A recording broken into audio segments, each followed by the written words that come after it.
Hello friends, welcome to the new episode of my channel. আমি অরিত্র। এখন এই ভিডিওর মধ্যে আমরা কথা বলবো হচ্ছে 1954 দ্য হিস্টোরিক্যাল ক্রাইম।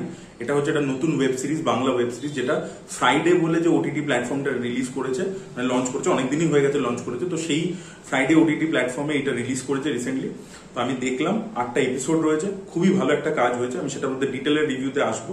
তো সব থেকে প্রথমে আমি একটা জিনিস বলে রাখি যে ফ্রাইডে বলে যে ওটিটি প্ল্যাটফর্মটা, যেটা হচ্ছে বেসিক্যালি ক্যামেলিয়া প্রোডাকশনের ওটিটি প্ল্যাটফর্ম, লঞ্চ করেছিল। তো এটাতে আমি প্রথমই একটা কোনো শো দেখলাম এবং সেটা রিভিউ করছি। আমি এমনি সার্চ করে দেখছিলাম, যেহেতু সাবস্ক্রিপশন ইত্যাদি নিয়েছি। তো ভালো ভালো কিন্তু কন্টেন্ট অ্যাভেলেবেল রয়েছে অ্যাপটাতে। আপনারা কিন্তু গিয়ে চেক আউট করে দেখতে পারেন, সাবস্ক্রিপশন নিয়ে দেখতে পারেন। আপনাদের কিন্তু কন্টেন্ট ভালো লাগবে এবং ভ্যারাইটি অফ কন্টেন্ট রয়েছে। প্লাস অলরেডি তাদের যে রিলিজ করা ছবি ক্যামেলিয়া প্রোডাকশনে, সেগুলো আপনারা পাবেন। তো ভালো বেশ একটা প্ল্যাটার রয়েছে কিন্তু, এবং বিভিন্ন জনরার কাজ রয়েছে। তো আপনারা গিয়ে চেক আউট করে দেখতে পারেন প্রথম কথা অ্যাপটা। এবার যদি সিরিজটা নিয়ে কথা বলি, 1954 হিস্টোরিক্যাল ক্রাইম, সায়ন্তন মুখার্জি এটা পরিচালনা করেছেন। এটা প্রোডাকশন পাবন কানোডিয়া, এর সাথে ক্যামেলিয়া প্রোডাকশন, তো ওটিটি প্ল্যাটফর্ম তাদের। আর এছাড়া এখানে লিড চরিত্র প্লে করছে রুদ্রনীল ঘোষ এবং রয়েছে সৌরভ দাস। তো এটা বেসিক্যালি 1954 একটা রিয়েল ইনসিডেন্ট হয়েছিল, একটা মার্ডার কেস হয়েছিল, যেখানে একজন মহিলাকে মেরে তার বডির বিভিন্ন পার্টস বিভিন্ন জায়গায় কলকাতায় ফেলে দেওয়া হয়েছিল, সাউথ ক্যালকাটায় স্পেসিফিক্যালি ফেলে দেওয়া হয়েছিল। এবং সেখান থেকে সেই সময় যে ডিটেকটিভ ডিপার্টমেন্ট ছিল কলকাতা পুলিশের, তারা সেটাকে কিভাবে ট্র্যাক করে, কিভাবে খুঁজে বার করে খুনিকে, সেটা নিয়ে পুরো গল্পটা আর কি। তো খুবই ইন্টারেস্টিং একটা সিরিজ হয়েছে। এই সিরিজটাকে 3টে ভাগে ভাগ করা যেতে পারে। 3টে জনরা প্রাইমারিলি রয়েছে। একটা তো কপ ইনভেস্টিগেটিভ থ্রিলার একটা রয়েছে, সেটা একটা পোর্শন। একটা পোর্শন রয়েছে একটা আর্টিস্ট, সেই সময় বাংলা ফিল্ম ইন্ডাস্ট্রি কিভাবে অপারেট করতো, কি হতো, এবং সেখানে একটা স্ট্রাগলিং অ্যাক্টর, তার যে অ্যাসপিরেশনস রয়েছে, সে মেথড অ্যাক্টিং করে, সেটার একটা দিক রয়েছে। আর তৃতীয় যে জনরাটা এখানে রয়েছে, সেটা হচ্ছে কোর্টরুম ড্রামা, যেটা একদম শেষের দিকে আমরা দেখতে পাই। তো 3টে বেসিক্যালি জনরা রয়েছে। তো সব থেকে প্রথমে যদি কব ইনভেস্টিগেটিভ থ্রিলার পার্টটা নিয়ে বলি, যেখানে রুদ্রনীল ঘোষ আর কি ইনভেস্টিগেশনটা লিড করছে, সব্যসাচী সরকার বলে ক্যারেক্টারটার নাম। তো এই পোর্শনটা আমার সব থেকে বেশি ইন্টারেস্টিং লেগেছে গোটা সিরিজের মধ্যে। তো এখানে এই যে ডিটেকশনটা করছে, সেখানে যে যে ক্লুজ গুলো বেরিয়ে আসছে, সেগুলো খুব ইন্টারেস্টিং। কিভাবে পুলিশ ডিটেক্ট করছে, কি করছে। এবং আরো একটা ব্যাপার হচ্ছে কি, আরো বেশি ইন্টারেস্টিং কেন লাগছে, কারণ পিরিয়ড সেটিং প্রথম কথা, তখন সবে সবে দেশ স্বাধীন হয়েছে। তো কলকাতা পুলিশের কাছেও এত অ্যাডভান্স কোনো টেকনোলজি আসেনি, ঠিক আছে। তো সেই সময় আপনার একটা টেকনিক্যাল চ্যালেঞ্জ চলে আসছে, এবং কেসটা সলভ করতে করতে না নতুন কিছু এক্সপেরিমেন্টও হচ্ছে, যে সেই সময় পুরো দেশে আর কি, বা পুরো পৃথিবীতে যে মেডিকেল নতুন জিনিসপত্র আসছে, আবিষ্কার হচ্ছে, সেগুলো আর কি আমরা দেখতে পাচ্ছি। যে ওরা কেসের মধ্যে কেসটা সলভ করতে যাচ্ছে যখন, তখন সেই টেকনোলজিগুলো ওদেরকে ব্যবহার করতে হচ্ছে, সেই যেগুলো খুবই ন্যাসেন্ট স্টেজে আছে।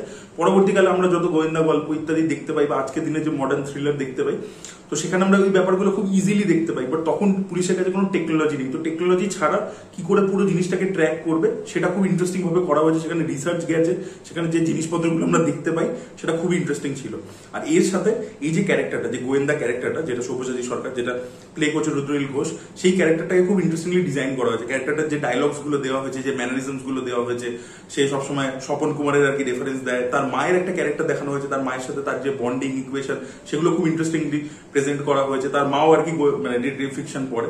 এবং এই যে স্বপন কুমারের কথা বললাম, দীপক চ্যাটার্জি যে তার যে ডিটেকটিভ, তো সেইটাকে মানে জাস্ট এমনি এমনি করা হয়নি কিন্তু। মানে আপনারা যদি সিরিজটার ভিজুয়ালস দেখেন, নোয়ারিশ একটা ফিল দেওয়া হয়েছে, মানে যেটা আমরা মানে স্বপন কুমারের বইয়ের মধ্যে দেখতে পেতাম, ঠিক আছে, একটা পালপি একটা ব্যাপার, পুরো নোয়ারিশ।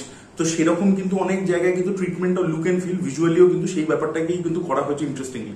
তো সেটা খুব আমার ভালো লেগেছে। এছাড়া হিচককের রেফারেন্স আমরা দেখতে পাই, এবং সেটাও কিন্তু ন্যারেটিভের মধ্যে প্রয়োগ করা হয়েছে। ডায়াল এম ফর মার্ডার বলে যে ছবিটা আছে, হিচককের খুব পপুলার ছবি, তো সেটাকেও কিন্তু ন্যারেটিভে একটা প্লট পয়েন্ট হিসেবে ব্যবহার করা হয়েছে খুব ইন্টারেস্টিং ভাবে।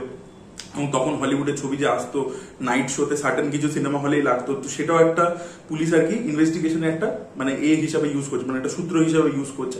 তো সেই ব্যাপারটা পুরো পুলিশ ইনভেস্টিগেশনটা, সেটা ওয়েল রিসার্চ, ভালো করে দেখানো হয়েছে, ভালো লেগেছে।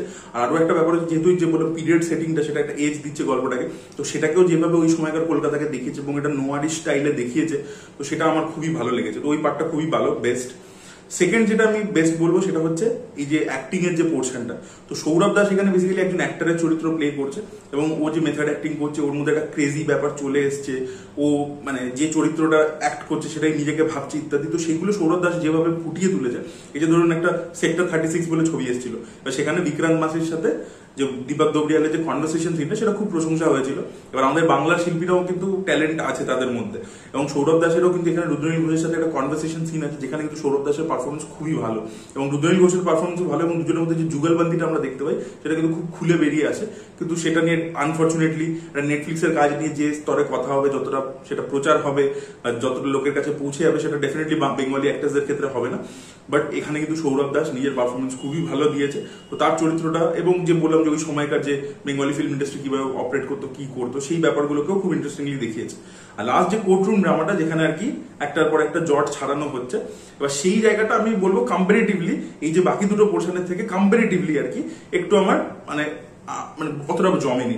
সেখানে কৌশিক সেনের মতো অভিনেতাকে নেওয়া হয়েছে, তার পারফরমেন্স ভালো ছিল, বাট সেখানে না মানে জিনিসটা যেন অলরেডি ওই ব্যাপারগুলো আমরা আগেই ইনভেস্টিগেশনের মধ্যে দেখে এসেছি, তখন জাস্ট আরেকবার রিপিট হচ্ছে এরকম একটা মনে হয়েছে।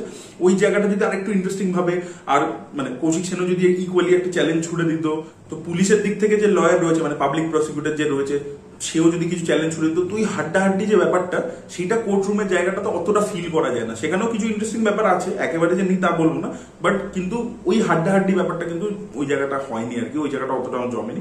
বাকি কিন্তু সিরিজটা খুবই ভালো হয়েছে। এক তো বললাম যে রিসার্চ রয়েছে, পারফরমেন্সেস খুব ভালো, ওয়েল ডিরেক্টেড, ওই সময়টাকে যেভাবে দেখিয়েছে, নোয়ারিস যে লুক এন্ড ফিলটা দিয়েছে, তো টেকনিক্যালি ওয়েল মেড, ভালো লাগে দেখতে। এবং ন্যারেটিভটাকে না একটা খুব অদ্ভুত একটা এডিটিং প্যাটার্ন করা হয়েছে, যে প্রথমের থেকেই প্যারালালি দুটো জিনিসকে দেখিয়ে যাওয়া হচ্ছে, মানে কোনো সিনে কিন্তু কোনো ব্রিদার নেই, তো আপনাকে কোথাও বোর করবে না। মানে কন্টিনিউসলি ধরুন এদিকে ডিটেকটিভ ডিপার্টমেন্টটাকে এস্টাবলিশ করছে, যে টিমটা রুদ্রনীল ঘোষের একটা টিম রয়েছে, সে কিন্তু একা সলভ করে না, তার একটা টিম রয়েছে, সেই টিমটাকে এস্টাবলিশ করছে, তাদের ক্যারেক্টারিস্টিক্স কিরকম ইত্যাদি। তো তার প্যারালালি কিন্তু কেসটাও শুরু হয়ে গেছে। তো তাই জন্য আমি যে বললাম যে কোনো জায়গাতে না বোর করে না, মানে কোনো মোমেন্টে গল্পটা দাঁড়িয়ে থাকে না, স্ট্যাগনেন্ট হয়ে যায় না। 8টা এপিসোড আপনি কোথাও বোর হবে না, ওয়ান গোতে চালাবেন, পুরোটাই দেখে নিতে পারবেন। তো আমার সিরিজটা কিন্তু বেশ ভালো লেগেছে। তো 1954 হিস্টোরিক্যাল ক্রাইম, এটা আপনারা অবশ্যই চেক আউট করে দেখতে পারেন, আপনাদের আশা করি ভালো লাগবে। আর যেটা বললাম যে ফ্রাইডে ওটিটি প্ল্যাটফর্মটা অবশ্যই চেক আউট করে দেখুন। আর আমার মনে হয় এই যে ক্যারেক্টারটা, যেটা রুদ্রনীল ঘোষের ক্যারেক্টারটা, এই যে ডিটেকটিভ ডিপার্টমেন্টে যেটা এখানে এস্টাবলিশ হয়ে গেল, এদেরকে নিয়ে কিন্তু পরবর্তীকালে আরো যে পিরিয়ডিক যে 60s বা 70s অন্য যে ক্রাইম কেসেস অ্যাকচুয়ালিতে হয়েছে কলকাতায়, সেগুলোকে নিয়ে কিন্তু ইন্টারেস্টিং একটা মানে সিজন 2 সিজন 3 এরকম কিন্তু তারা বানাতে পারে, সেইভাবেই কিন্তু এস্টাবলিশ করে দিয়েছে তারা। তো আমার কিন্তু খুবই ভালো লেগেছে কাজটা। That was it guys, thank you so much for watching this video. ভিডিওটা ভালো লেগে থাকলে লাইক করুন, শেয়ার করুন, চ্যানেলকে সাবস্ক্রাইব করতে ভুলবেন না। বাই।